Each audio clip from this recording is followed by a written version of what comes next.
నమస్తే, welcome to NR TV. ఈరోజు వార్తల్లోకి వెళ్ళే ముందు వీడియోస్ చాలామంది చూస్తున్నారు కానీ ఛానల్ని సబ్స్క్రైబ్ చేయట్లేరు. ఖచ్చితంగా మా ఛానల్ని సబ్స్క్రైబ్ చేయండి, మాకు సపోర్ట్ చేయండి.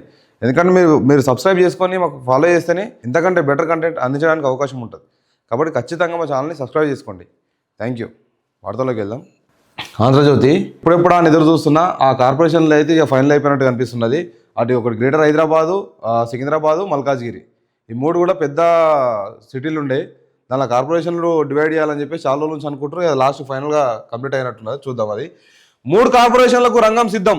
హైదరాబాద్తో పాటు సైబరాబాద్, మల్కాజ్గిరి 150 డివిజన్లతో గ్రేటర్ హైదరాబాద్ కార్పొరేషన్, 76 డివిజన్లతో సైబరాబాద్, 74 డివిజన్లతో మల్కాజ్గిరి మున్సిపల్ కార్పొరేషన్లు ఏర్పాటు.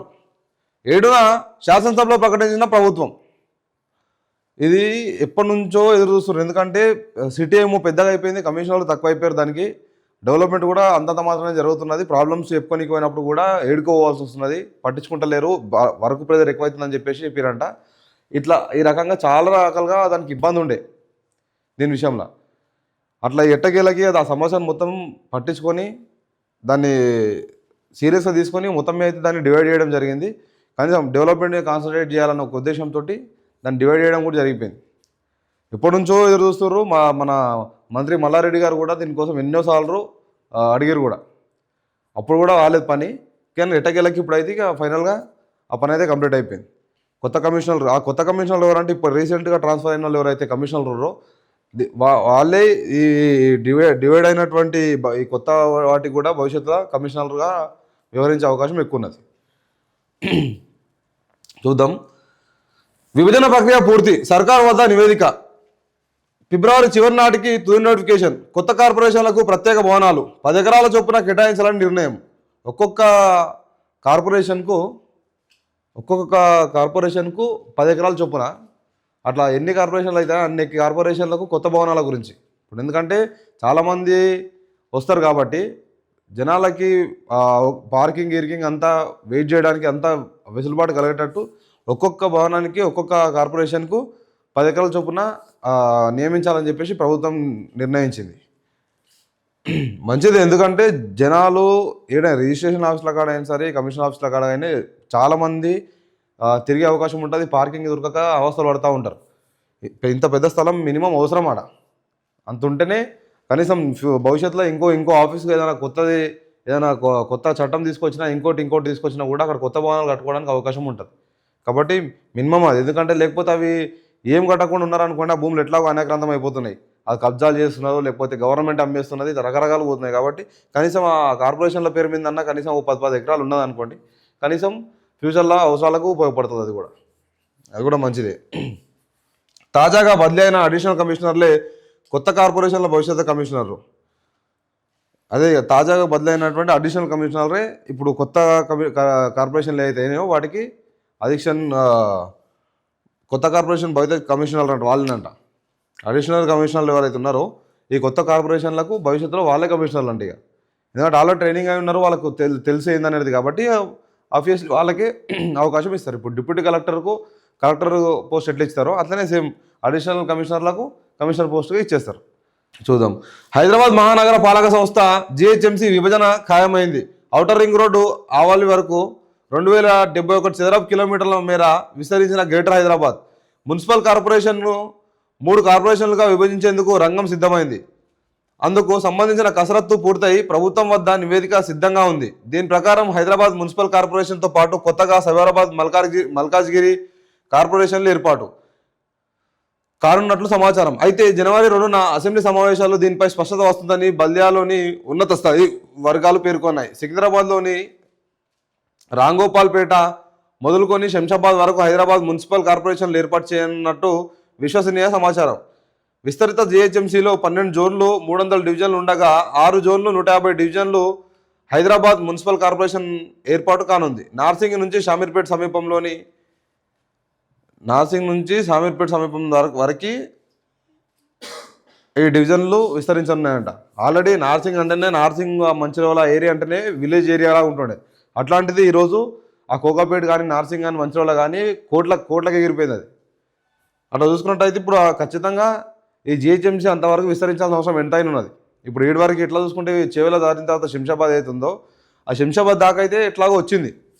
శంషాబాద్ దాకా డెవలప్మెంట్ ఉన్నది, అక్కడ ఎయిర్పోర్ట్ ఉన్నది కాబట్టి ఖచ్చితంగా అన్ని డెవలప్మెంట్ జరిగినాయి. మన అనేక రకాల పెద్ద పెద్ద వెంచర్లు వచ్చినాయి హైవే పక్కన, రకరకాల డెవలప్మెంట్ అయ్యింది. ఆ రకంగానే ముందుకు పోతే మళ్ళీ ఆ జిహెచ్ఎంసీ ఏరియా కూడా ఆడదాకా విస్తరించాల్సిన అవసరం ఎంతైనా ఉన్నది. ఏ రోజు నుంచో అక్కడ ఎమ్మెల్యేలు కానీ మంత్రులు కానీ చాలా రోజుల నుంచి అడుగుతూనే ఉన్నారు, దానికోసం రిక్వెస్ట్ చేశారు కేసీఆర్ టైం నుంచి కూడా.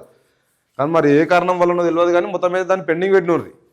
ఆ మల్కాజిగిరి డివిజన్ కూడా అసలు పార్లమెంటు డివిజన్, అది పార్లమెంటు స్థానంలో అయితే ఎన్ని లక్షల కోట్లు, 7 లక్షల కోట్లు 8 లక్షల ఓట్లు ఉంటాయి ఆడ.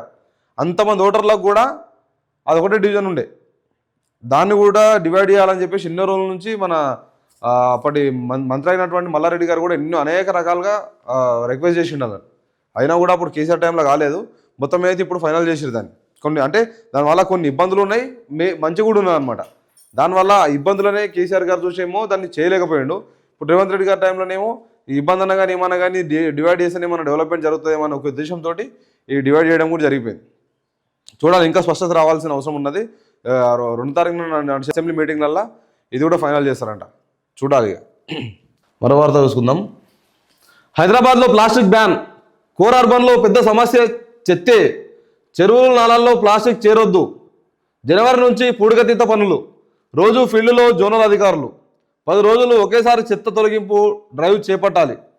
ఇది చాలా మంచి పని. అసలు వాస్తవానికి ఈ చెత్త తీసేయాలనే, ఈ ప్లాస్టిక్ తీసేయాలనే ఒక కాన్సెప్టు ఎప్పటి నుంచో తీసుకున్నా కూడా అది అంత వీలు కాలేదు, సక్సెస్ఫుల్గా కంప్లీట్ చేయలేరు.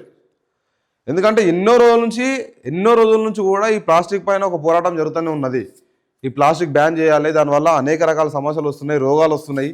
ఆ రోడ్ల పొడ తిరిగి ఆవులు కానీ ఇంకోటి కానీ తినే అవి వస్తున్నాయి. అవి ఈ ప్లాస్టిక్ వల్ల అనేక రకాల సమస్యలే తప్ప మేలై జరుగుతలే అని చెప్పేసి దానిపైన ఎన్నోసార్లు స్పెషల్ డ్రైవ్లు తీసుకొచ్చారు. అయినా కూడా దాన్ని సంపూర్ణంగా పూర్తి చేయలేకపోయారు. ఆ రకంగా చూసుకుంటే ఇప్పుడు ఈ కాన్సెప్ట్ తీసుకురు, ఇప్పుడు వీళ్ళన్నా కనీసం సీరియస్గా తీసుకొని దాన్ని ఈ ప్లాస్టిక్ను బ్యాన్ చేయాలి. ఎందుకంటే అనేక సమస్యలు, ఈరోజు అనేక రకాల సమస్యలకు జనాలంతా ఒక 20% జనాలు హాస్పిటల్ పాలు అయిందంటే కూడా కారణం ఈ ప్లాస్టికే. ఆ ఫుడ్ ప్యాక్ చేసే ప్లాస్టిక్ కానీ, మనం ఫుడ్ ట్రాన్స్పోర్ట్ చేసే ప్లాస్టిక్ కానీ, ఇట్లా రకరకాలుగా ఏ ప్లాస్టిక్ చూసుకున్నా ఏదో రకంగా దరిద్రమే. అది దరిద్రం తప్ప జనాలకు మేలైతే చేసే పని కాదు. అది ప్లాస్టిక్ అనే వస్తువు ఏదైతుందో జనాలకు అన్యాయం చేసేది, నష్టం చేసేది తప్ప లాభం చేసే ప్లాస్టిక్ అయితే కాదు అది. కాబట్టి ఇమ్మీడియట్లీ ఖచ్చితంగా దాన్ని ప్లాస్టిక్ను బ్యాన్ చేయాలి. ప్లాస్టిక్ను బ్యాన్ చేయాలని చెప్పి గవర్నమెంట్ ఒకసారి సీరియస్ డెసిషన్ తీసుకుంటే ఇక ఎవడు దాన్ని అమ్మలేడు, దాన్ని తీసుకోలేడు. దాన్ని ఫస్ట్ ఆఫ్ ఆల్ ప్లాస్టిక్ను ఇమీడియట్లీ గవర్నమెంట్ నుంచి ఒక జియో పాస్ చేసేయాలి. ప్లాస్టిక్ బ్యాన్ అయిపోయింది, ఇంకా దాన్ని ఎక్కడ వాడొద్దు అని చెప్పి. దాని తర్వాత ఆటోమేటిక్ ఈ కంపెనీస్ కానీ అన్నీ బయటకు వస్తాయి, ఆ పేపర్ తయారు చేసే కంపెనీస్ అని. మీరు బ్యాన్ చేయగానే ఎంత చేసినా వాళ్ళు నడిపిస్తారా? గవర్నమెంట్ నడిపిస్తుంది. ఇక ప్లాస్టిక్ కంపెనీస్ ఏయో గవర్నమెంట్కి ముడుపులు చెల్లిస్తుంది, గవర్నమెంట్ ప్లాస్టిక్ మళ్ళీ నడిపిస్తుంది అని చెప్పేసి మన పేపర్ తోటి బ్యాగులు తయారు చేసే కంపెనీస్ కూడా మూసుకొని ఉంటున్నాయి. ఎందుకంటే వాళ్ళు చేసే పని వాళ్ళు చేస్తారు, ఇక వీళ్ళు చేసే పని వీళ్ళు చేస్తారని చెప్పి. అట్లా కాకుండా గవర్నమెంట్ సీరియస్గా ఒకసారి యాక్షన్ తీసుకొని ప్లాస్టిక్ నిజంగానే బ్యాన్ చేస్తున్నాం గట్టిగా, ఇంకొకసారి ఎక్కడ కనిపించినా కూడా కేసులు అవుతాయని చెప్పేసి క్లియర్ కట్గా ఒక జియో పాస్ చేస్తే ఈ ప్లాస్టిక్ కంపెనీస్ అన్ని మూతపడతాయి. ఈ పేపర్ బ్యాగులు అయితే తయారు చేసే వాళ్ళు ఉన్నారో వాళ్ళంతా కంపెనీస్ పెట్టుకొని వాళ్ళ పని వాళ్ళు చేస్తారు. అప్పుడు ఆ పేపర్ బ్యాగులు కూడా అందుబాటులోకి వస్తాయి జనాలకు కూడా. అంతేగాని సీరియస్గా యాక్షన్ తీసుకున్న అన్ని రోజులు ఈ దళితులం ఇట్లనే చెప్పుకుంటూ పోతాం. ఇక 1947 మనకు స్వాతంత్రం వచ్చింది, ఇక ఇప్పటికి 78 ఏళ్ళ స్వాతంత్రంలో మనం ఇదే చేస్తున్నాం అన్నట్టు ఎట్లా చెప్పుకుంటాం అన్నీ. ఇంకా భారతదేశం అభివృద్ధి చెందుతున్న దేశం అని ఎట్లా మాట్లాడుకుంటున్నామో సేమ్ ఈ ప్లాస్టిక్ కూడా ఇక అరికడుతున్నాం అని చెప్పేసి ఇక మొత్తం లైఫ్ లాంగ్ చెప్పుకోవాల్సి వస్తుంది. ఇక ఎన్ని దేశాల్లో ప్లాస్టిక్ను బ్యాన్ చేసి ఈరోజు హ్యాపీగా జీవనం కొనసాగిస్తున్న దేశాలు చాలా దేశాలు ఉన్నాయి. కానీ మన దేశంలో మాత్రం అది జరుగుతలేదు. ఇప్పుడు ఢిల్లీలో ప్లాస్టిక్ బ్యాన్ చేసి సీరియస్ యాక్షన్ తీసుకున్నారు. అట్లనే సేమ్ ఇక్కడ కూడా ప్లాస్టిక్ బ్యాన్ చేస్తే మనకు మంచి రిజల్ట్ వస్తుంది, జనాల ఆరోగ్యం బాగుపడుతుంది, అస్వస్థతకు గురయ్యే మనుషులు తగ్గుతారు. ఆ రకంగా ముందుకోవాలి. దీనిపైన సీరియస్ డ్రైవ్ తీసుకోవాలి. 10 రోజులు తీసుకుంటారా, 15 రోజులు తీసుకుంటారా, నెల రోజులు తీసుకుంటారా తీసుకొని సీరియస్గా ఇక్కడ ఉన్నకు అక్కడ ఇన్స్ట్రక్షన్ ఇచ్చేసేయాలి, మీరు దానిపైన కాన్సన్ట్రేట్ చేయండి అని చెప్పేసి. కొన్ని విలేజ్లలో ఇప్పుడు రీసెంట్గా గెలిచిన సర్పంచ్లు ఆల్రెడీ దాన్నే ఒక ఎజెండాగా తీసుకున్నారు. మొత్తం అదే ఒక స్కీమ్ లాగా తీసుకురు వాళ్ళు, ప్లాస్టిక్ను బ్యాన్ చేయాలి ఊర్లలో అని చెప్పి. చూడాలి అంటే ఆ రకంగా పోతేనే జనాలకు కూడా మేలు చేసిన వాళ్ళు అవుతారు. ఒక్కొక్కటి చేసుకుంటూ పోతేనే ఓ రోజు మొత్తం క్లీన్ షీట్గా తయారవుతుంది రాష్ట్రం. దాన్ని డిలే తీసుకున్న రోజులు ఇట్లనే పెండింగ్ అవుతుంది. నిర్లక్ష్యాన్ని సహించేది లేదు, పత్రాలు పాలన అంతా స్మార్ట్గా, ఔటర్ లోపల ఈ బస్సులు ఈ ఆటోలు నడిచేలా చర్యలు, జిహెచ్ఎంసీ సమీక్షంలో సీఎం. దీన్ని నిజంగానే కూడా నిర్లక్ష్యం వహించొద్దు. ఒకవేళ నిర్లక్ష్యం వహిస్తే కూడా మరి ముఖ్యమంత్రి గారు మరి మైక్ల ముంగట్ని చెప్తారా, మరి నిజంగానే యాక్షన్ తీసుకుంటారు అనేది కూడా చూడాల్సి ఉన్నది. ఎందుకంటే ఈ హైడ్రా విషయంలో ఎట్లయితే ఆలోచన చేసి పనిచేసారో, సేమ్ ఈ ప్లాస్టిక్ను నిరోధించాలనే దాని విషయంలో కూడా అంతే సీరియస్ యాక్షన్ తీసుకోవాలి. ఎవరైనా నిర్లక్ష్యం వహించారంటే వాళ్ళు వెంటనే వాళ్ళపైన చర్యలు తీసుకోవాలి. తీసుకుంటే ఆటోమేటిక్ సెట్ అయిపోతుంది. ఈ ప్లాస్టిక్ అనే ఈ మహమ్మారి విడిచిపోవాలంటే సీరియస్ యాక్షన్లు తీసుకోవాలి ముఖ్యమంత్రి గారు. తీసుకున్నట్టయితేనే రాష్ట్రం ఏమైనా బాగుపడుతుంది. ఈ రోగాలు కూడా తగ్గాలంటే మెయిన్ ప్లాస్టిక్.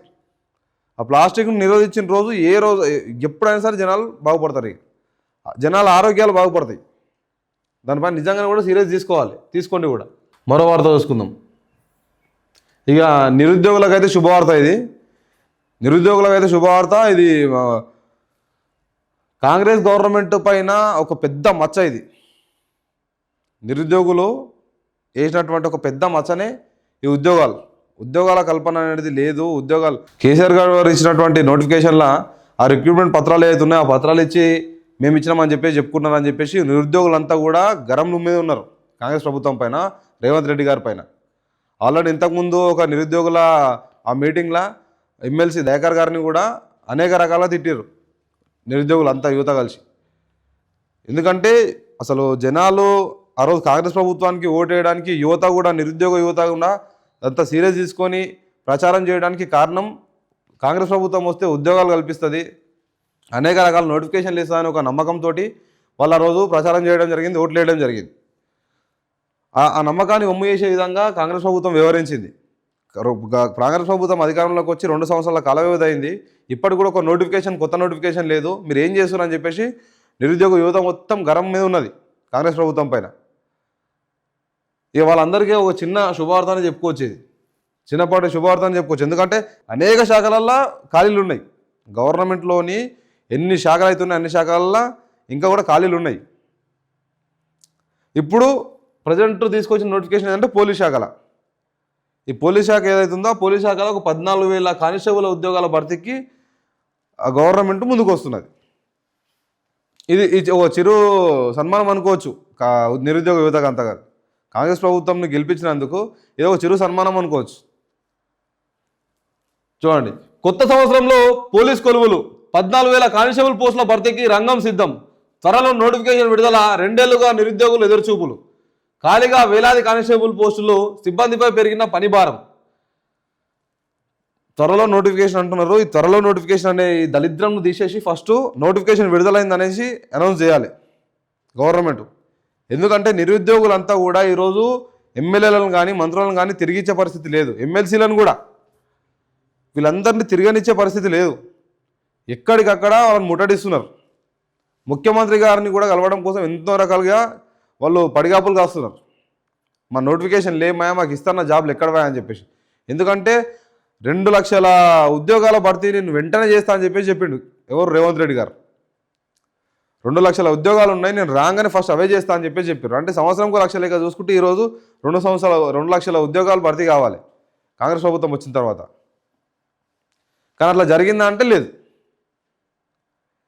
ఎట్టి పరిస్థితుల ఈ త్వరలో నోటిఫికేషన్ విడుదలనే ఈ దరిద్రం ఇట్లాంటి హెడ్లైన్ కాకుండా అది నోటిఫికేషన్ విడుదలైంది అనేది వినిపిస్తే గవర్నమెంట్ ఒక శుభవార్త చెప్పినట్టయితే తెలంగాణ రాష్ట్ర ప్రజలకు కానీ తెలంగాణ రాష్ట్ర నిరుద్యోగులకు కానీ వీళ్ళందరికీ ఒక శుభవార్త మీరు చెప్పాలంటే ఫస్ట్ ఈ హెడ్లైన్స్ ఇవి కాదు కావాల్సింది, నోటిఫికేషన్ విడుదలైంది అనేది కావాలి.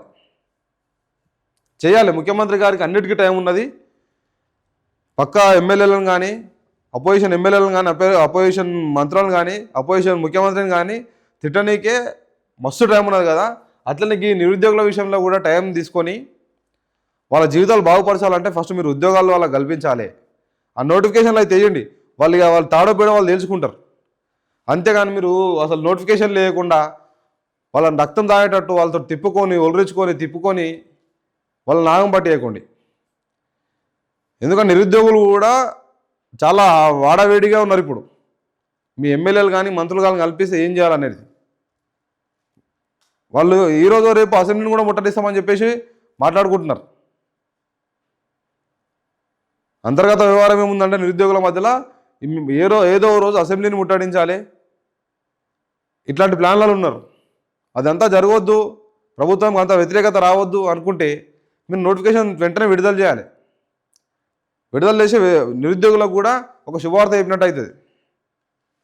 ఇక ఈ నిరుద్యోగులు కూడా మీరందరూ కూడా ఎన్నో రోజుల నుంచి ఎదురు చూస్తున్న ఈ కానిస్టేబుల్ ఉద్యోగాలు ఏవైతే ఉన్నాయో, పోలీస్ శాఖలో ఉద్యోగం పొందాలని ఆలోచిస్తున్న వాళ్ళు ఎవరైతే ఉన్నారో వాళ్ళందరూ కూడా ఇప్పుడు రెడీగా అండి. 14,000 ఉద్యోగాలు కానిస్టేబుల్ ఉద్యోగాలకు నోటిఫికేషన్ విడుదలగానే ఉంది. వీలైనంత తొందరగా వస్తుంది. నాకు తెలిసి ఈ 5-10 రోజులనే నోటిఫికేషన్ విడుదల అయిపోతుంది. ఎందుకంటే రంగం సిద్ధమైపోయింది దానికోసం. కాబట్టి ఎవరైతే ప్రిపేర్ అయ్యారో వాళ్ళందరూ కూడా మళ్ళీ బుక్కులు పట్టుండి పెండింగ్ పెట్టుకున్న వాళ్ళు కూడా. ఎందుకంటే కొంతమంది వేచి చూసి యాసకు వచ్చి ఎవరి పనులలో వాళ్ళు ఉన్నారు. ఇక అవి కూడా పక్కన పెట్టి మీరు ఎన్నో నుంచో శ్రమిస్తున్న నా నోటిఫికేషన్ అనేది ఇప్పుడు వచ్చింది, వస్తుంది. ఇక ఫిక్స్ అయిపోయి మళ్ళీ దుంబాటిన బుక్కులు ఏమైనా ఉంటే అవి ఉంది ముంగట కూర్చోండి. ఇక ఇప్పుడు ఎందుకంటే ఇన్ని రోజుల నుంచి నోటిఫికేషన్ లేదని చెప్పేసి బాధపడ్డారు కదా, ఇప్పుడు నోటిఫికేషన్ రానుంది. ఇక మీరే ప్రిపేర్ అయిపోయి మీరే సాధించాల్సిన పని మీ మీదే ఉన్నది. ఇక అది చూడాలి. ఖాళీగా వేలాది కానిస్టేబుల్ పోస్టు, సిబ్బందిపై పెరిగిన పని భారం. ఈ కానిస్టేబుల్లో కూడా కొంతమంది కానిస్టేబుల్తో నేను మాట్లాడితే వాళ్ళు చెప్తున్న మాట ఏంటంటే, నలుగురు చేయాల్సిన కానిస్టేబుల్ పని ఒకనే చేస్తున్నట.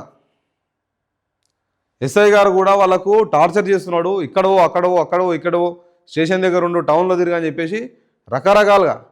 మళ్ళీ ఈవినింగ్ కాగానే డ్రంక్ అండ్ డ్రైవ్ చెక్ చేయాలి. అది కూడా పని భారం పెరుగుతుందని చెప్పేసి కానిస్టేబుల్లో అంతర్గతంగా చెప్తున్న మాట. అది పని భారం పెరగడం అంటే మామూలుగా పెరగలేదు. వాళ్ళకి ఎందుకు చేసినాం ఆయన కానిస్టేబుల్ ఉద్యోగాలు అనే పరిస్థితికి వచ్చారు. అంత భారం పెరిగింది వాళ్ళ మీద. చాలామంది మాట్లాడిన మాట, ఎస్ఐ గారు కుసరతానికి మాకు ఫోన్ చేసి ఆడుకో ఈడుకో ఇజ్జయ్యి అజ్జయ్యి, ఈ పేపర్ ఎక్కడ ఆ పేపర్ ఎక్కడ ట్యాబ్ ఎక్కడ అని చెప్పేసి మస్తు ఇబ్బంది పెడుతున్నారు. పని భారం పెరిగింది. ఈ రిక్రూట్మెంట్ ఏదో తొందరగా చేస్తే కొంతమంది ఎంప్లాయీలు వస్తారు అని చెప్పేసి వాళ్ళు కూడా ఆశపడుతున్నారు ఆ పని భారం తగ్గించుకోవడం కోసం. వాళ్ళు కూడా మానసికంగా చాలా ఒత్తిడికి లోనవుతున్నారు. ఇదంతా మారాలంటే నోటిఫికేషన్ ఫైనల్ అయిపోయిందంటే, ఈ రిక్రూట్మెంట్ అయిపోయిందంటే వాళ్ళు కూడా కొంచెం ఫ్రీ అవుతారు. ముఖ్యమంత్రి గారికి ఫస్ట్ థ్యాంక్స్ చెప్పేటి ఫస్ట్ ఈ కానిస్టేబుల్ ఎవరైతే వర్క్ చేస్తారో వాళ్ళే. చాలా నాయన కనీసం ఈ ఉద్యోగాలు వేసి కొత్త రిక్రూట్మెంట్ చేసినా వాళ్ళు మాకు వచ్చిరా అసిస్టెంట్గా అని చెప్పి.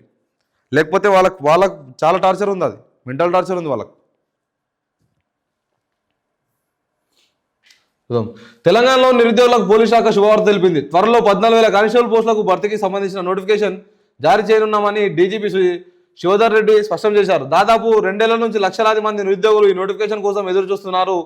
సుమారు 14,000 స్టైపెండరీ క్యాండిడేట్ కానిస్టేబుల్తో పాటు ఇతర యూనిఫామ్ సర్వీసులు కానిస్టేబుల్ భర్తీకి సంబంధించిన ప్రతిపాదనలు ప్రభుత్వం ముందుకు ఉన్నాయని ఆయన తెలిపారు. నూతన సంవత్సరం దీనికి సంబంధించిన ప్రకటన జారీ కావచ్చని మంగళవారం డీజీపీ కార్యాలయంలో జరిగిన విలేకరుల సమావేశంలో శివధర్ రెడ్డి పేర్కొన్నారు. తెలంగాణ రాష్ట్రం ఏర్పడినప్పటి నుంచి ఇప్పటి వరకు 3 సార్లు మాత్రమే పోలీస్ రిక్రూట్మెంట్ జరిగాయి. 2016లో 9,281, 2018లో 16,925, 2022లో 17,000 పోస్టులకు సంబంధించిన నోటిఫికేషన్ విడుదలయ్యాయి. 2023 నుంచి రిక్రూట్మెంట్ ప్రక్రియలో జాప్యం అవుతున్న నేపథ్యంలో నిరుద్యోగుల నుంచి ప్రభుత్వంపై తీవ్రమైన ఒత్తిడి వచ్చింది. నిజంగానే కూడా ప్రభుత్వం పైన తీవ్రమైన ఒత్తిడి వచ్చింది. ఆల్రెడీ కేసీఆర్ గారి టైంలోనే ఈరోజు కేసీఆర్ గారిని ఇంట్లో కూర్చోబెట్టిన కారణం కూడా ఈ ఉద్యోగాల కల్పన లేదని చెప్పేసి. ఉద్యోగాల నోటిఫికేషన్ అయినా కూడా ఆయన ఇచ్చిండు. ఇగో మీకు కనిపిస్తుంది. 2016లో 9,281, 2018లో 16,925, 2022లో 17,000. 17 ఎంత 34 ఇవి ఒక 9, 33,000. ఆల్రెడీ కేసీఆర్ గారు అనేక ప్రెస్ మీట్లలో చెప్పారు. ఇది ఏమైందంటే కాంగ్రెస్ ప్రభుత్వం, కాంగ్రెస్ లీడర్లు కానీ అసలు కేసీఆర్ గారు ఉద్యోగాలే కల్పించలేదని చెప్పేసి ఒక వార్తను బాగా ప్రచారం చేశారు. ఆ ప్రచారంలో కేసీఆర్ గారు నిలవలేకపోయారు. ఎందుకంటే ఆయన ఉద్యోగాలు కల్పించిండు, అయినా కూడా ఆయన ఆయన ప్రచారం దానికి సరిపోలేదు, వాళ్ళు సరితూగలేదు. వాళ్ళు ఇయ్యలేవు అనేది నిరుద్యోగులు ఎవరైతే ఉన్నారో వాళ్ళకు వాళ్ళ ఏమంటారు కరెక్ట్ వాళ్ళ టైంలో వాళ్ళని క్యాచ్ చేసుకురు. వాళ్ళని నిరుద్యోగులను కరెక్ట్ టైంలో క్యాచ్ చేసుకొని ఉద్యోగాలు ఇయ్యలేడు అనేది ప్రచారం చేశారు. ఆ ప్రచారం వల్ల కూడా ఈరోజు కాంగ్రెస్ ప్రభుత్వంకి అంత మద్దతు వచ్చి ఆ రకంగా గెలిచి ఈరోజు ముఖ్యమంత్రి కానికి కారణం ఈ నిరుద్యోగులే. నిరుద్యోగులు అనుకోవడం వల్లనే ఈరోజు కాంగ్రెస్ ప్రభుత్వం అధికారంలోకి వచ్చింది. కేసీఆర్ గారు ఆ రోజు 43,000 ఉద్యోగాలు కల్పించాడు. 43,000 కానిస్టేబుల్ ఉద్యోగాలు కల్పించాడు ఒక్క పోలీస్ శాఖలోనే. గడిచిన 9 సంవత్సరాల కానిస్టేబుల్ ఉద్యోగాలు 43,000 కానిస్టేబుల్ ఉద్యోగాలు కల్పించాడు ఆయన ఒక్క పోలీస్ శాఖలోనే. కానీ జనాలు దాన్ని కరెక్ట్ ఆదరించలేకపోయారు అంటే కూడా ఈ కాంగ్రెస్ లీడర్లు ఎవరైతే ఉన్నారో వాళ్ళందరూ ప్రచారంలో కేసీఆర్ గారి ప్రచారం సరితూగగానే కాంగ్రెస్ది కొంచెం హైప్లో కనిపించేసరికి నిరుద్యోగులు మొత్తం కూడా కాంగ్రెస్కి ఆసక్తులు అయిపోయారు. అరే నిజంగానే కాంగ్రెస్ ప్రభుత్వం వస్తే ఏదో ఉద్యోగాలు కల్పిస్తారని చెప్పేసి ఇంచుమించు 43,000 ఉద్యోగాలు కాంగ్రెస్ ప్రభుత్వం టీఆర్ఎస్ ప్రభుత్వం ఇంచుమించు 43,000 ఉద్యోగాలు గడిచిన 9 సంవత్సరాల కేసీఆర్ గారు ఇవ్వడం జరిగింది. ఇప్పుడు కాంగ్రెస్ ప్రభుత్వం వేసిన ఉద్యోగాలన్నీ 14,000 ఇస్తున్నది. ప్రజెంట్ 2025లో వచ్చిన 2 సంవత్సరాల తర్వాత 14,000 ఉద్యోగాల భర్తీకి నోటిఫికేషన్ అయితే విడుదల కానుందని చెప్పేసి ఒక న్యూస్ అయితే కనిపిస్తుంది. చూడాలి మరి ఏమవుతుంది అనేది. కానీ ఖచ్చితంగా ఈ నోటిఫికేషన్ అయితే వస్తుంది. ఎందుకంటే కాంగ్రెస్ ప్రభుత్వం పైన ఒత్తిడి మామూలుగా లేదు. ఇప్పుడు వాళ్ళని బయట తిరగనించే పరిస్థితి కూడా లేదు. కాబట్టి ఖచ్చితంగా ఈ నోటిఫికేషన్ అయితే విడుదల అవుతుంది. ఈ నిరుద్యోగులు ఎవరైతే ఉన్నారో వాళ్ళందరూ కూడా రెడీగా ఉండి దీనిపైన కాన్సన్ట్రేట్ చేయండి. ఇక మీకు ఇది బంగారు అవకాశం ఇది.